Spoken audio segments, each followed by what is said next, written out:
guys, and welcome back to Nerd Central, better known as Comic Comments. As always, I am Matt. And I'm Pete. As per usual, we will be getting more guests on.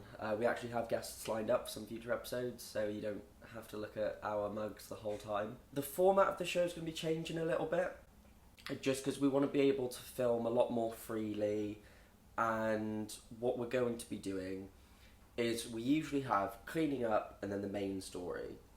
Instead, cleaning up is going to be, rather than a section, just as we're talking in the video, there'll be little annotations saying clean up and then whatever we need to fix. That will just go on throughout the video, so I'll put them in the editing process.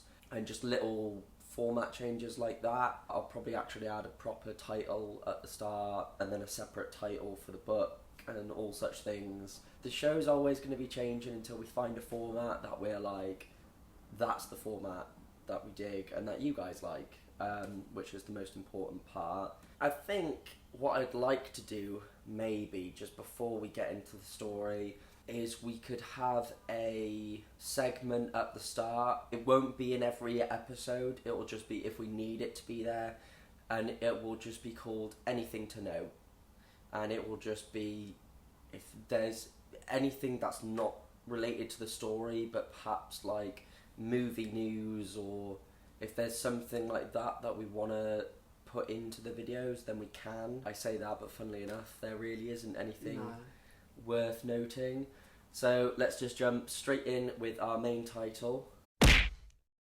And today we are doing a book that I would say surprised both of us, because this is probably the best thing I have read in ages. My new favourite book, Suicide Squad New 52, Volume 1, Kicked in the Teeth. And some people, as soon as I said New 52 then, would have been like, fuck off. We were surprised too. So I think with this, we're just eager to jump straight in and just talk about how awesome the story was. You can guess my first reaction. I was reading it and I was slightly ahead of me. We were both sat reading it. And I was there like, just couldn't help but just like squeal out at points because it was that fucking good. And I was like, Pete, read this now, because we both picked up a copy at the same time, because the Suicide Squad film's coming out, and we were like, we'll read something Suicide Squad related, and it's so good. What was your initial reaction, Pete? Pretty much the same as you. It was just amazing. It was a great story, great art. It was funny and gripping, and I loved it. Yeah, I think that's the other thing. The art is gorgeous. The dialogue is perfect. These characters are perfect. Yes. First DC book we're doing, and it's a big thumbs up for DC. It's 2 thumbs up for DC, in fact. So I think we should just jump straight into the story. Yes. So we start off by meeting the team, and they're all being tortured in various different ways. The team at this point is Deadshot, who really is like our main, I would say. He's the leader of the squad. Yeah. So you've got Deadshot, you've got Harley, and I would say Deadshot and Harley. This book is mainly for them. We have El Diablo, who's a character I wasn't very familiar with until I read this, but wow, what an amazing character he is. We have Voltaic, another interesting character. He plays a significant role later on, really. We have King Shark, who I said I feel like he's unique character in that he literally is like a shark, like with smelling blood and everything. I thought that was cool. And then finally we have Savant, and basically they're being tortured for information on the squad, and Savant eventually breaks, or so it seems, and he's giving up information, and the rest of the squad is just like, you're an idiot, because no matter what we said, they were going to kill us anyway. But it is revealed that actually the whole thing was a test, that there were all these candidates for the Suicide Squad, and it was those 6 were the only ones that didn't break, that were there till the very end. So they've passed, they're the Suicide Squad. It's revealed that Savant was actually working with Amanda Waller, and he was breaking to see would anybody join in with him. But yeah, so we have our squad and they are deployed straight into action in what is the coolest first mission ever, because it's basically zombie fighting. They're not zombies, They're kind of zombies. They're techno-organic zombies. yeah. Deadshot says, "What's our target?" And she's like, "A whole stadium full of people." And my first reaction was like, what the fuck? Like, why do you need to kill a stadium full of people? But it's then revealed that this whole stadium has been quarantined because they've all been affected with this technovirus. And they're told to find a specific woman because she is carrying a package. It is then revealed that the package is actually a baby. So this woman's infected and she starts transforming into a weird monster. Because she's the carrier of the virus, she's like the main source. Yeah. And they're having a debate because they're saying they want to kill her. El Diablo is a character who's basically, he was a good guy that did some bad things, and because of that he's on the squad.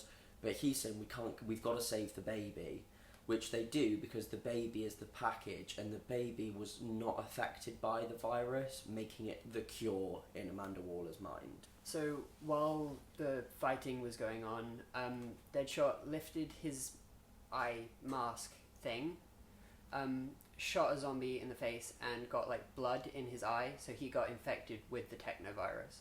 One thing I love about this book is that they are the Suicide Squad, and people are expendable. In that they basically find the only way to kill this technovirus is Voltaic needs to use his electricity powers to just completely fry them. So his energy signature is now on all these bodies, and so Deadshot just puts a bullet through his head, and he says, right, that's how we sell it to the press. It was a supervillain gone rogue. And you're kind of like, holy shit, and Amanda Waller was in on it, and you realise how this squad works. And I was like, I love that. It's like, don't get attached to anyone, they'll be dead in a couple of pages, and it's brilliant. They're then being hunted by a bounty hunter under the name of Mad Dog, who has connections to the team, but they want the package for themselves. And the team's trying to lay low. Like, you see in a flashback that they all put on civilian clothing and whatnot, because Amanda Waller was unable to get near the stadium to pick them up. And yeah, Harley's just, it's worth pointing out, she's hot as hell in this book, because El Diablo has tattoos all over him, and like every time he uses his powers, like his tattoos kind of like feed on flames. It's strange, but she's there in her tiny little shorts and everything, and she's going, oh, we've both got a skin condition. And you're just like this is what I love as well, is just the humour and the silliness of the team, and especially Harley and the way that she is. But they're tracked down, and Harley's, I forget, she says something like, oh, I'm saving all the ice cream, and she's literally sat on the floor in this diner eating all the ice cream. And people treat Harley this whole time like they call her Looney Tune, like she's useless to them. But Mad Dog's there with his gun raised, and Harley pops up and says, well, I've turned on the gas, so if you shoot one shot, we're all dead. She like acts dumb and crazy and stuff, but she was a psychologist. She's like extremely smart. She's a doctor. So she figures everything out, everybody out, before she actually does any of the crazy things that she does.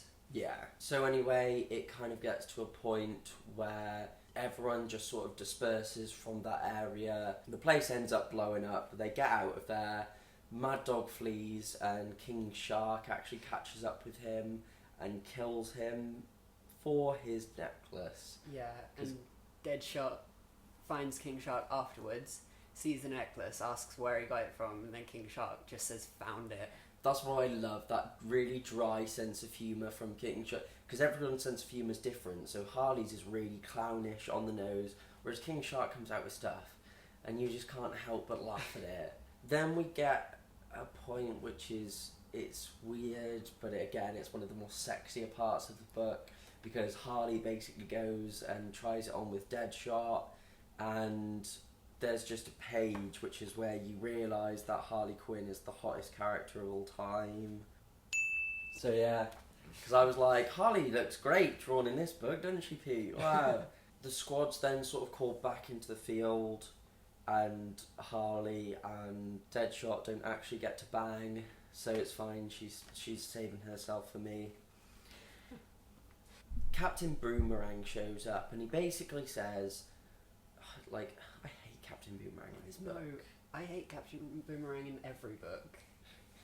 And he basically says, Waller's put me in charge. I'm the leader now, and I actually have the detonator for your bombs, so you have to listen to what I say. Then we have basically the biggest Hydra ripoff ever.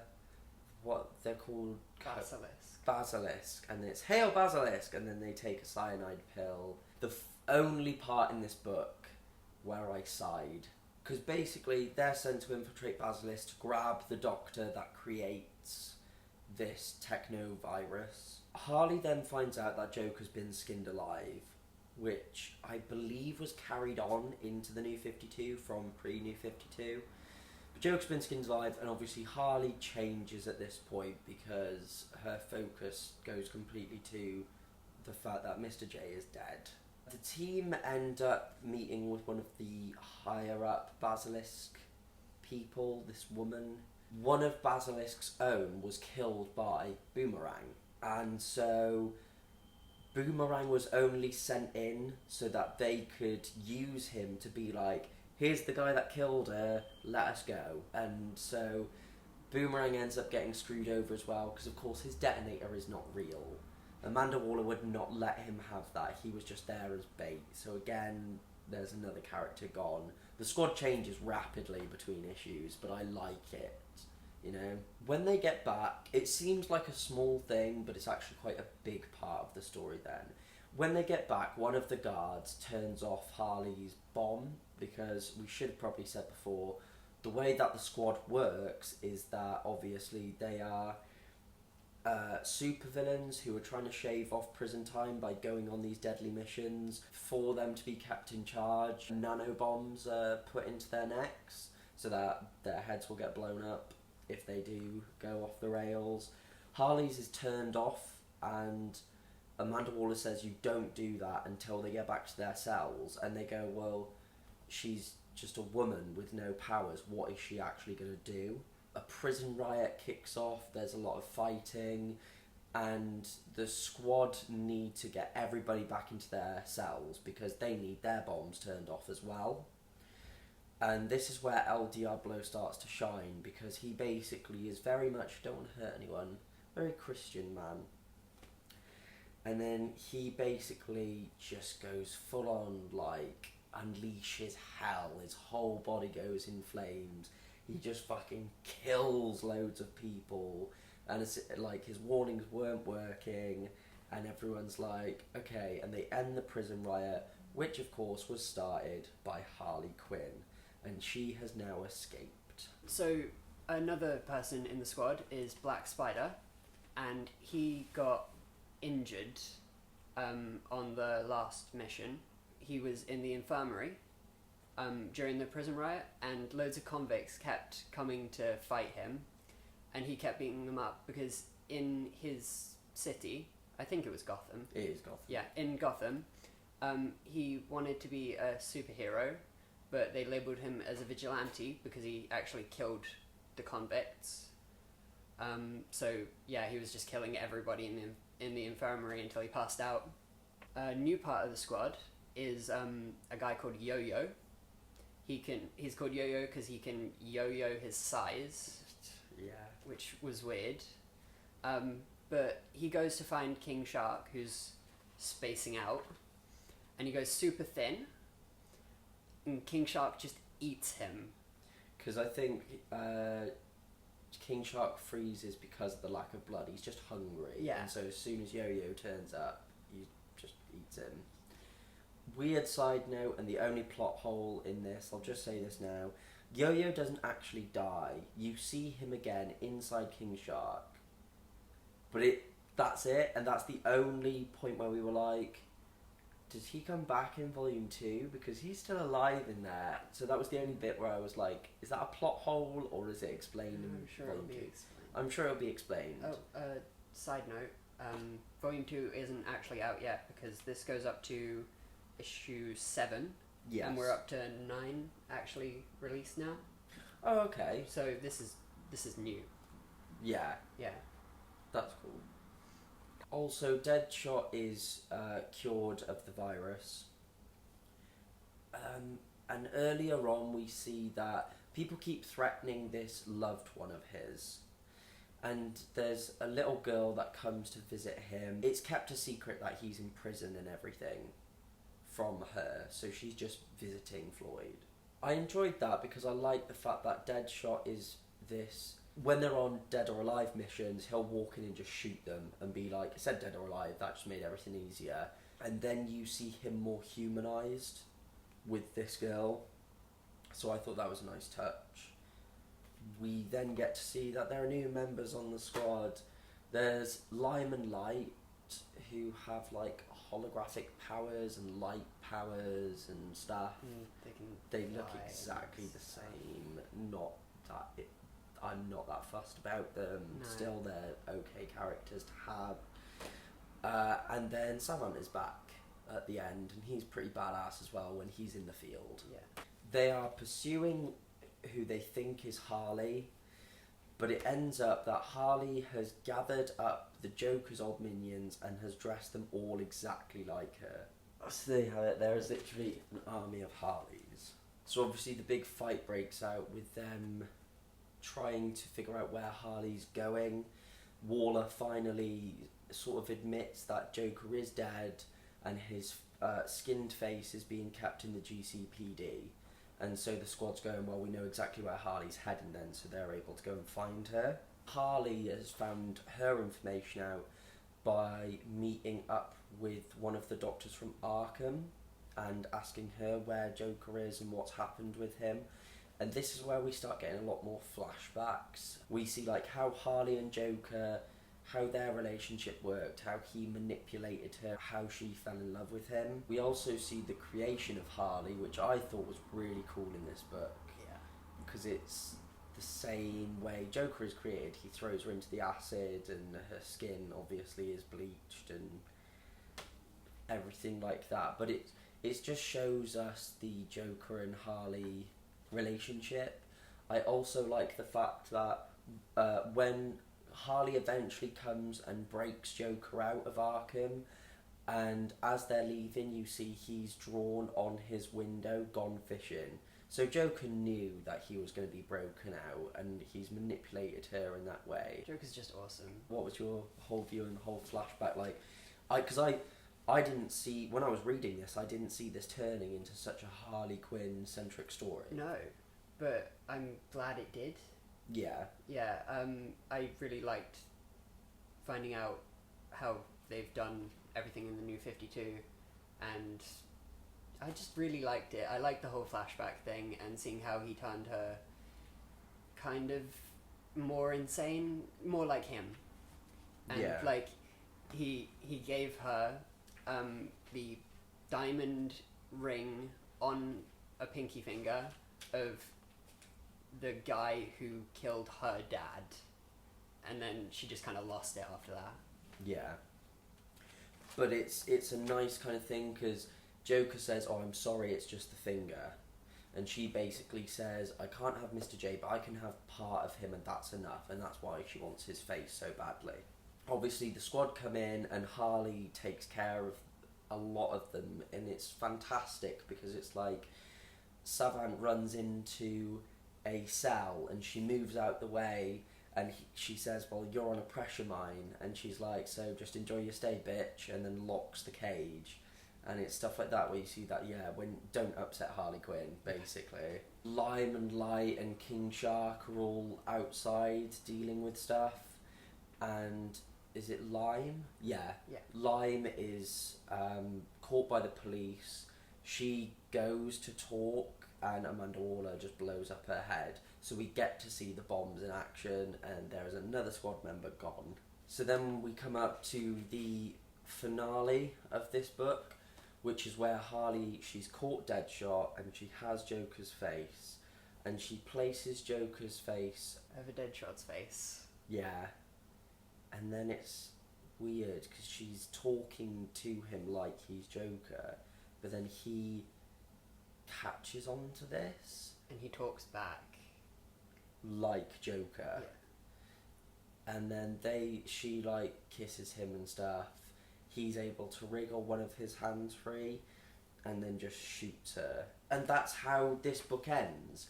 Of course, it's not the end of Harley Quinn, so I'm assuming she comes back somehow. I'm not entirely sure how. As of yet, we're going to have to keep reading this. I mean, she may be gone from the Suicide Squad title after this. Maybe. It may be in a Batman title she comes back, because she's definitely in Death of the Family, which I also own. But what's nice is Death of the Family involves Joker coming back and Joker actually placing his face on Harley, and there's that whole story. So that's cool, because I can read Death of the Family now and there's more of a backstory to it. So this is a good backstory for that. So this had a lot of twists in, which I like. I like a good plot twist you can't see coming. Some stuff you did see coming, but even when you did, you were still excited about it, which was cool. This has made me so much more excited for the movie.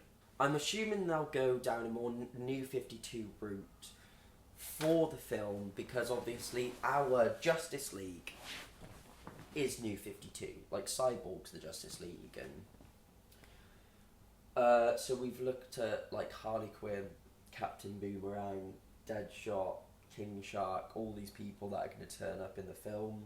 Yeah, I'm definitely more excited for the film now. Yeah, definitely. Because you care more about the characters once you dive more into, like, not just seeing them in action, but seeing more of their backstory, more of their roots and everything. What do you think of the casting now? When you see how these characters are written, like Will Smith as Deadshot. That would be great. Yeah? Yes. Yeah, the thing is, I see Will Smith as the softer side, but I don't see Will Smith as the cold-blooded killer. I reckon he can do cold-blooded killer. Yeah? Yeah. Margot Robbie as Harley Quinn. She's got the sex appeal. Like, yeah. She was in Wolf of Wall Street. She's got the sex appeal. I guess it's because you can't just be crazy. You've got to be a certain type of crazy.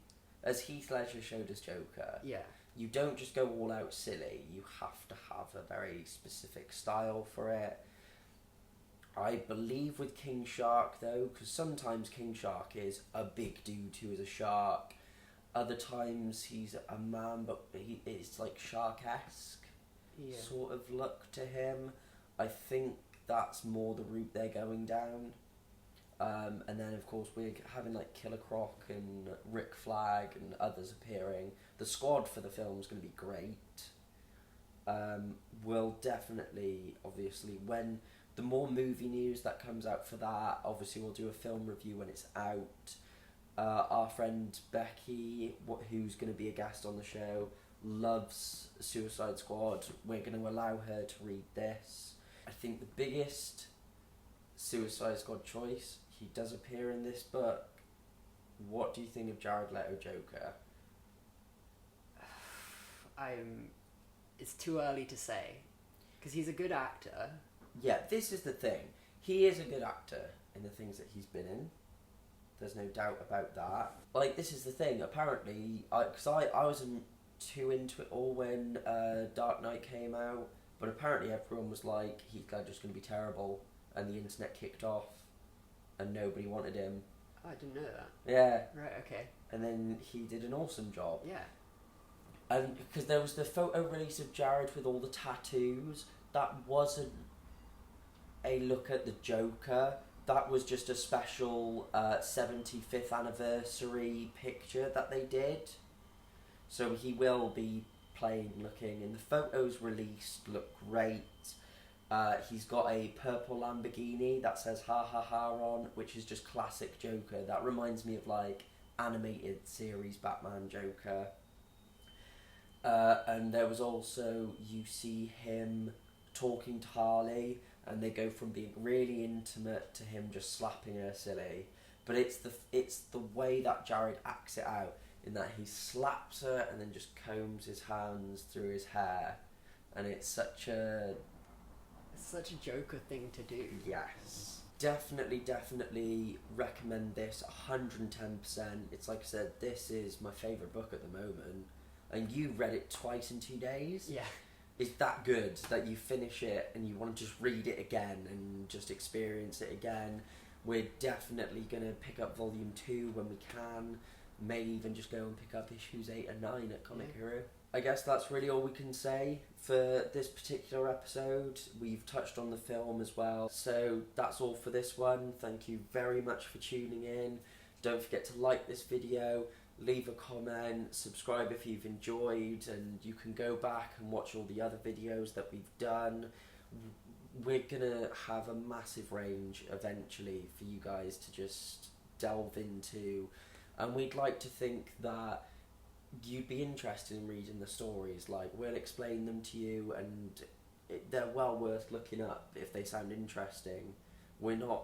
We've given you a basic outline, but there is so much more in these books that we're skating over, because we want you to discover them for yourselves. So I've been Matt. I've been Pete. And we will see you in the next one.